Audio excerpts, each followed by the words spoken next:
कल तक तो मुझे इतनी फिक्र नहीं हो रही थी, पर आज जब वो त्योहार के दिन भी घर पर नहीं है तो अब मुझे बेचैनी हो रही है। मेरा जी बहुत घबरा रहा है, कहीं वो किसी मुसीबत में ना फंस गया हो।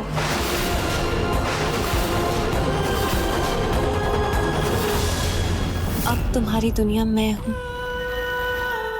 हमें अपना एक संसार बसाना है। रूही को मैसेज करके बोल दो कि तुम एक मीटिंग में हो और नहीं आ पाओगे।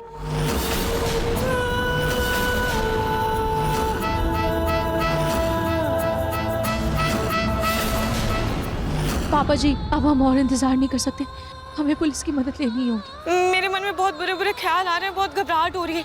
कहीं नाहर जी और सुकून का कोई एक्सीडेंट। रूही चुप करो।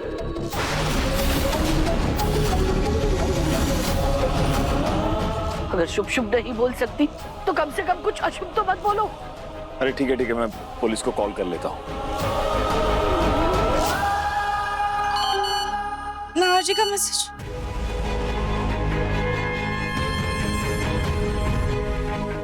क्या लिखा है बेटा? रूही, मैं सुकून के साथ शहर के बाहर आया हूँ। काम के सिलसिले में घर आते आते रात हो जाएगी।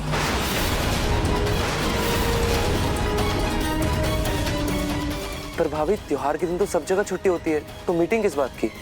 मैं नाहर जी को एक बार कॉल करती हूँ।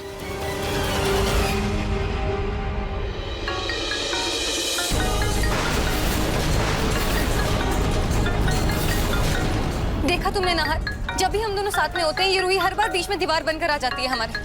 तुम फोन ही तोड़ दो।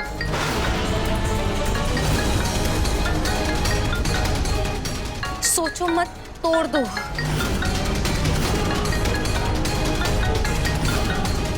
नाहर, क्या सोच रहे हो? तुम्हें मुझ में और रूही में से किसी एक को चुनना होगा। तोड़ दो नाहर, फोन तोड़ दो।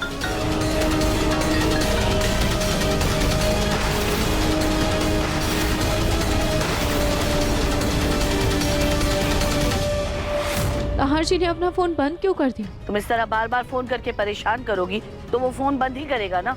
उसने मैसेज करके कह दिया है ना कि वो सुकून के साथ मीटिंग में गया है, तो आ जाएगा रात तक। क्यों तंग कर रही हो उसे? चलो सब दिवाली की तैयारियां करो। लेकिन दादी, हम नाहर भैया के बिना दिवाली भी तो नहीं मना सकते ना। अवनी बेटा, हो सकता है रात तक वो आ जाए घर वापस। अब अगर वो घर पर नहीं है तो दिवाली पे हम घर सूना तो नहीं रख सकते ना। तुम अब नाहर के इंतजार में काम दाम छोड़कर मत बैठ जाना। पकड़ो ये, रंगोली बनाओ, दिए जलाओ, चलो।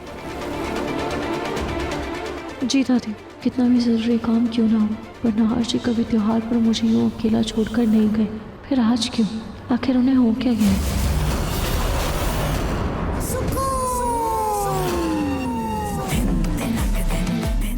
नाहर, आज दिवाली के दिन तुम और मैं दुल्हा दुल्हन की तरह तैयार होंगे। ये रहे तुम्हारे कपड़े। लेकिन उससे पहले तुम्हें बाजार जाकर ढेर सारे गुलाब और पटाखे लेकर आने होंगे, ताकि हम पूरे घर को गुलाब से सजाएं और पटाखे जलाएं।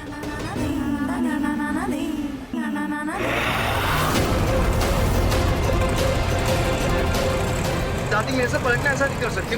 वो ऐसी नहीं है। वो मुझसे प्यार करती है यार। वो किसी और लड़के के बारे में सोच भी नहीं सकती। शायद तो दूर की बात रही। मुझे लगता है आपको किसी ने जरूर कोई झूठी खबर दी है। हाँ बेटा, सच और झूठ का पता थोड़ी देर में चल जाएगा, लेकिन एक बात सोचने वाली है, दिवाली का दिन है, त्योहार का दिन है, और ऐसे में मतलब बिना किसी को बताए घर से क्यों चली गई? क्यों? लेकिन दादी, मुझे यकीन नहीं हो रहा है। वो ऐसी नहीं है दादी। हम पक्का उसके बारे में कुछ गलत सोच रहे हैं। हाँ, कोई बात नहीं है बेटा, शांत हो जा, शांत।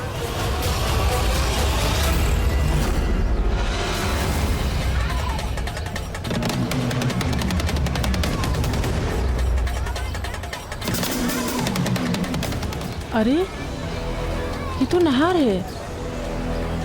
लगता है ये लोग वापस आ गए। चलो घर पहुंचकर रूही को सबसे पहले शुभकामनाएं देते हैं दिवाली की।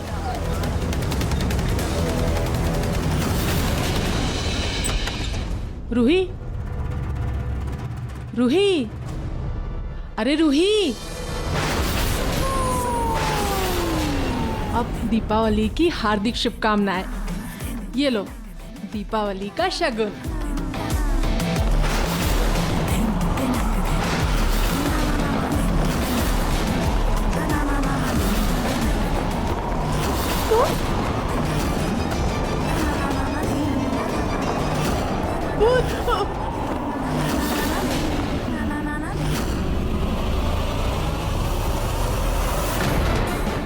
घर तो सज गया है, अब इस कलश को भी वापस मंदिर में स्थापित कर देती हूँ। पंडित जी ने कहा था कि इस कलश से बुरी शक्तियों और बुरे विचारों का नाश होगा। शायद इससे मेरे मन में नाहर जी को लेकर जो अजीब अजीब ख्याल आ रहे हैं वो भी शांत हो जाए। हे लक्ष्मी माँ, हम सब की रक्षा करना।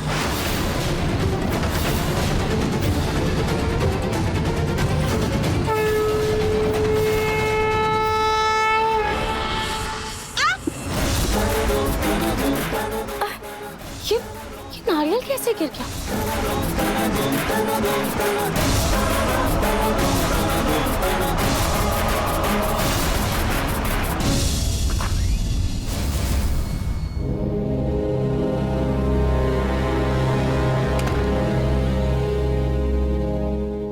सुकून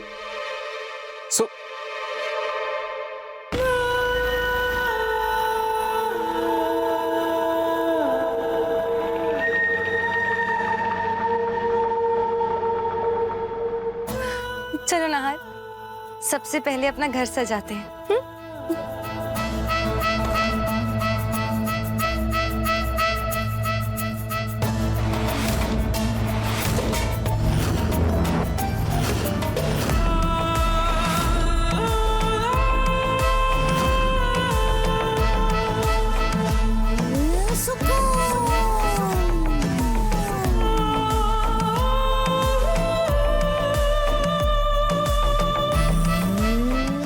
चलो नाहर, अब फुलझड़ियाँ जलाते हैं। सुकून, हाँ, लेकिन पहले तो पूजा होती है। दिवाली की पूजा मैं पूजा नहीं कर सकती। पूजा तो जिंदा इंसान करते हैं ना, और मेरा तो बस एहसास जिंदा है। लेकिन रूही तो हमेशा पहले पूजा ही करती थी। रूही रूही रूही! नाहर, तुम ये क्यों नहीं समझते हो कि तुम्हारे लिए अब रूही नहीं, सिर्फ मैं जरूरी हूँ। नाहर, मेरी आंखों में देखो, तुम मुझसे प्यार करते हो।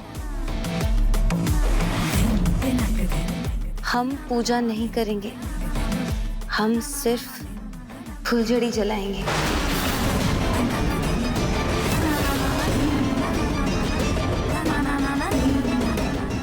हाँ सुकून, हम पूजा नहीं करेंगे, हम सिर्फ फुलझड़ी जलाएंगे।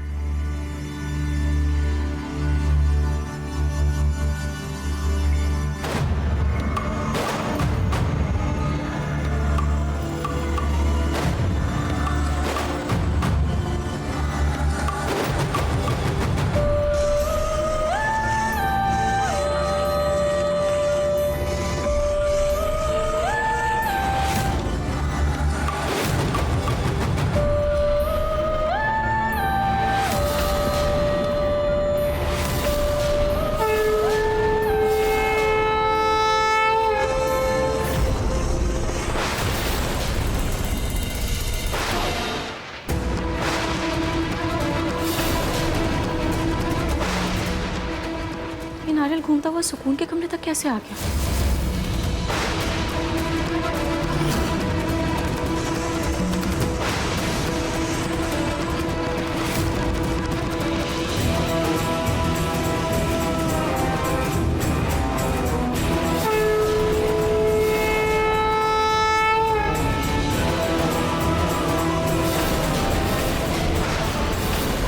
इस बक्से से धुआं क्यों आ रहा है?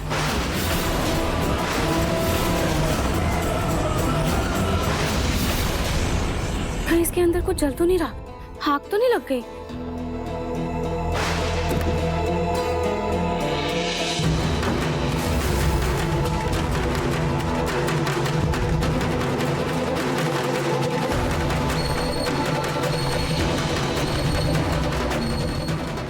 यहाँ तो ऐसा कुछ भी नहीं है। तो फिर ये धुआं कहाँ से आ रहा है?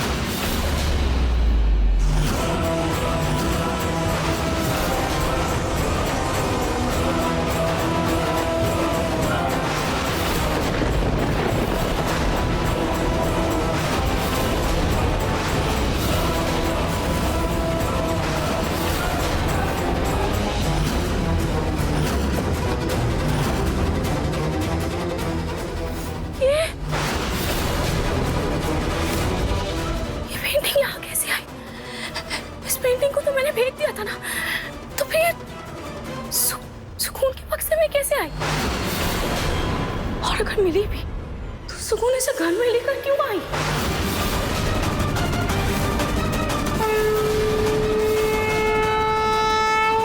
रूही,